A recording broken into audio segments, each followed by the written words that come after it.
अस्सलामुअलैकुम। Welcome to M रात। जैसा कि एरो इंडिया 2025 में रशियन Su-57 और अमेरिकन F-35 एयरक्राफ्ट एक दूसरे के मद्दे मुकाबले हैं और इन दोनों के दरमियान कोई डॉग फाइट या कोई जंग नहीं बल्कि एक ट्रेड डील की जंग है। अमेरिका ये चाहेगा कि इंडिया उनसे उनका स्टेल्थ एयरक्राफ्ट ले, जो कि इंडिया और अमेरिका के बायलैटरल रिलेशंस को आने वाले वक्त में बढ़ाएंगे, जबकि दूसरी तरफ रशिया का ये पूरा जोर है। रशिया ने ऑफिशियली इस चीज को अनाउंस भी किया है कि वो इंडिया को ऑफर कर रहे हैं Su-57 स्टेल्थ एयरक्राफ्ट। इसी दौरान इंडिया के retired air marshal Anil Chopra, उनका एक इंटरव्यू मंजरेआम पर आया। इस इंटरव्यू को आगे कोट किया हुआ है मिलिट्री वॉच मैगजीन ने, जिसके मैं आपको स्क्रीनशॉट वगैरह भी दिखाऊंगा। इस कॉन्टेक्स्ट में इंडिया के retired air marshal Anil Chopra, उन्होंने ये क्लेम किया है कि Su-57 एयरक्राफ्ट क्यों बेहतर हो सकता है इंडिया के लिए अगेंस्ट F-35, और पाकिस्तान एयरफोर्स के J-35 स्टेल्थ एयरक्राफ्ट को लेकर भी उन्होंने कुछ बात की है। यहाँ सबसे पहले पाकिस्तानी J-35 को लेकर एयर कोमोडोर अनिल चोपड़ा का ये कहना है कि ये एयरक्राफ्ट पाकिस्तान में 2029 तक ऑपरेशनल हो सकता है। यानी कि एक तरफ पाकिस्तानी साइड पर यह टाइमलाइन बताई जा रही है कि 2026 से 2027 तक ये पाकिस्तान एयरफोर्स का हिस्सा बनेंगे, जबकि इंडियन एयरफोर्स के रिटायर्ड एयर मार्शल के मुताबिक 2029 तक इसकी टाइमलाइन जा सकती है, जो कि मोस्ट प्रोबेबली ऐसा हो, लेकिन हो सकता है इससे पहले ही J-35 पाकिस्तान एयरफोर्स का पार्ट बन जाए। लेकिन यहाँ अहम चीज़ उन्होंने ये कही है कि इंडिया जो अपना AMC 5th जनरेशन एयरक्राफ्ट बना रहा है, वो एटलीस्ट उसे 11 साल लगेंगे प्रोटोटाइप फेज तक पहुंचने के लिए।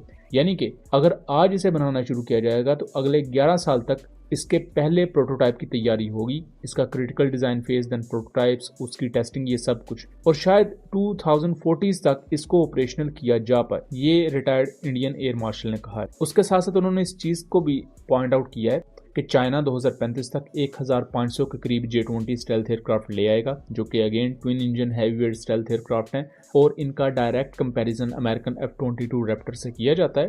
और ये प्लेटफॉर्म वक्त के साथ साथ बहुत ज़्यादा मैच्योर हुआ है। इसका जो लेटेस्ट अपग्रेडेड वेरिएंट है J-20B, वो काफ़ी ज़्यादा मैसिव अपग्रेड के साथ आता है। इवन जो J-20A है वो भी बहुत ज़्यादा एक स्ट्रॉन्ग एयरक्राफ्ट है, बट J-20B उसका भी एक अपग्रेडेड वेरिएंट है। ये वो तादाद है जो सिर्फ J-20 एयरक्राफ्ट की हुई। इसके अलावा उस वक्त तक बहुत बड़ी तादाद में J-35 एयरक्राफ्ट भी चाइनीज नेवी और चाइनीज एयरफोर्स में इंडक्टेड होंगे, अगेन जो कि इंडिया के लिए बहुत बड़ा खतरा पैदा करेगा। अब डायरेक्टली तो चाइना इतनी बड़ी फ्लीट अमेरिका से लड़ने के लिए इकट्ठी कर रहा है, क्योंकि जाहिर बात अमेरिका और अमेरिका के इत्तेहादी चाइना की वॉच लिस्ट में है।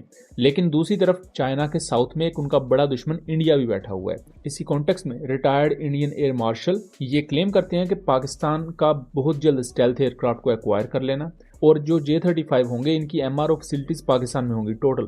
तो इस कॉन्टेक्स्ट में पाकिस्तान के लॉजिस्टिक्स वगैरह का खर्चा काफी हद तक बचेगा। उसके साथ साथ चाइना का बहुत बड़ी तादाद में स्टेल्थ एयरक्राफ्ट की तरफ चले आना इंडिया के लिए एक बड़ा खतरा है। यहाँ वो ये आर्गुमेंट देते हैं कि अमेरिका से F-35 एयरक्राफ्ट लेना कोई बेहतर ऑप्शन नहीं होगा, क्योंकि अमेरिका की ब्लैकमेलिंग का खदशा हमेशा से रहेगा।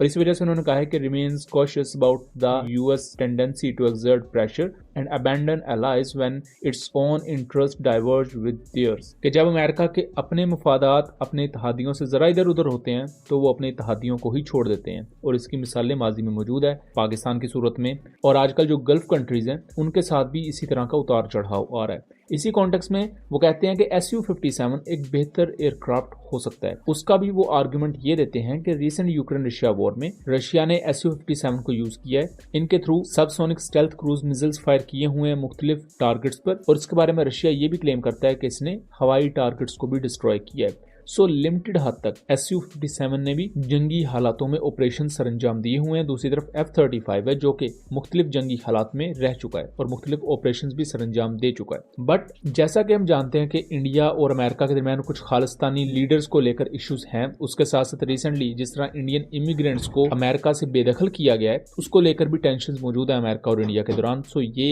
एक पॉलिसी शिफ्ट का आगे काम कर सकता है कि अगर अमेरिका किसी मामले में समझता है कि इंडिया उनके मुफादात के मुताबिक नहीं चलेगा, तो अगर उस वक्त तक इंडिया ने अमेरिकन जेट्स खरीदे होंगे तो उनकी लॉजिस्टिक्स रोकी जा सकती है, उनके मुख्तलिफ पुर्जों को रोका जा सकता है, जिसकी वजह से वो पूरी की पूरी फ्लीट ही अबैंडन हो जाएगी, ग्राउंडेड हो जाएगी। Su-57 का जो न्यू इंजन है AL-51F, उसको काफी ज्यादा हाईलाइट किया है अनिल चोपड़ा ने। उनके मुताबिक ये ग्लास फाइबर प्लास्टिक IGVs के साथ आता है और कन्वर्जेंट डाइवर्जेंट नोजल, यानी कि इसमें आपको थ्रस्ट वेक्टरिंग इंजन देखने को मिलेंगे।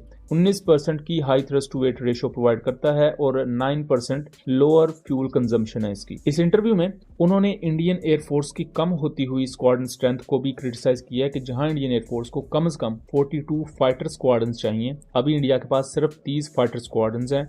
एंड फ्यूचर में जब मिग 21 बाइसन और जैगुआर एयरक्राफ्ट को रिटायर किया जाएगा तो इनकी तादाद 30 से भी ज्यादा कम हो जाएगी। सो इस कॉन्टेक्स्ट में इंडियन एयरफोर्स चाइनीज मिलिट्री का मुकाबला दूर की बात पाकिस्तान एयरफोर्स के मुकाबले में भी स्ट्रगल कर सकती है। और SU-57 को प्रोक्योर करने के पीछे उन्होंने ये भी एक आर्गुमेंट दिया कि चूंकि इंडिया के पास पहले से ही रशियन मेड S-400 सिस्टम मौजूद है, सो इस वजह से अगर SU-57 रशिया से ही लिया जाएगा तो सेंट्रल नेटवर्क कैपेबिलिटी हासिल होगी, जिसे हम नेटवर्क सेंसर फ्यूजन कहते हैं, कि डाटा एक सिस्टम दूसरे सिस्टम से आसानी से शेयर कर सकता है।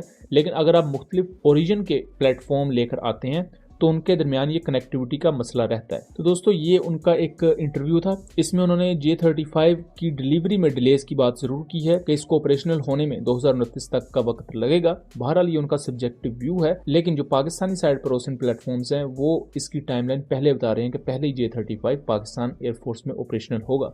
और SU-57 को लेकर जो आर्गुमेंट्स दिए हैं उनके बारे में आपकी क्या राय है, अपनी आरा से जरूर आगाह कीजिएगा। वीडियो पसंद आई हो तो इसे ज्यादा से ज्यादा शेयर कीजिएगा एंड चैनल को सब्सक्राइब कीजिएगा। मिलेंगे अगली वीडियो में, तब तक के लिए अल्लाह हाफिज।